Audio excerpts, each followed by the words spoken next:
espère toujours de la prochaine Coupe du Monde qu'elle récompense le plus beau jeu. Mais hormis le Brésil de Didi, de Garrincha et de Pelé, les meilleures équipes n'ont pas forcément gagné. Ni la France de Platini, non seulement on est très déçus, mais on est super écœurés. Ni la Hollande de Cruyff, pas plus que le Portugal de Zébio ou la Hongrie de Puskás. La faute, bien sûr, à la glorieuse incertitude du sport.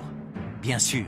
Sauf que les défaites des meilleures équipes du monde ne doivent rien au hasard, mais plutôt à des enjeux assez étrangers au sport. Vous n'avez pas le droit de parler avec les prisonniers. Non, si no es posible hablar. Ce stade, c'était un camp de concentration.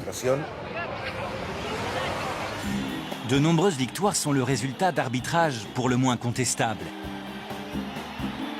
Et elles obéissent à une règle non écrite qui veut que les pays organisateurs doivent aller le plus loin possible dans la compétition. Spectacle et recettes obligent. C'était un grand complot parce que la fédération anglaise savait que c'était mieux de jouer à Wembley. C'était l'Argentine des généraux, quoi. On était en pleine dictature militaire. L'Argentine ne pouvait pas être éliminée au premier tour, c'était pas possible. Entre les affaires de la FIFA, Havelange a introduit la culture du crime dans le monde du football. les mystères et les controverses, les mauvais procès. Le grand Pelé lui-même fut la cible de la presse qui le trouvait fini avant son triomphe de 1970. Les secrets inavouables, parce qu'on trouvait les joueurs trop rebelles ou trop noirs. Le racisme il était très fort chez nous. Le Noir n'avait pas la mentalité forte, on était fragile, on avait tous les défauts. La tragédie du Maracana a été une tragédie raciale. On se résignerait à accepter que tous les coups sont permis, que la stratégie doit l'emporter sur le génie, et que seule la victoire est belle.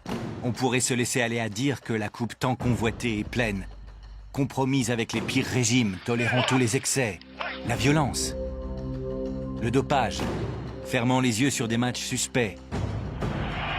C'est le match de la honte. Ils devraient retirer leur licence à ces 22-là. Sur des comportements hallucinants et des arbitres complices. Mais on a envie d'y croire encore.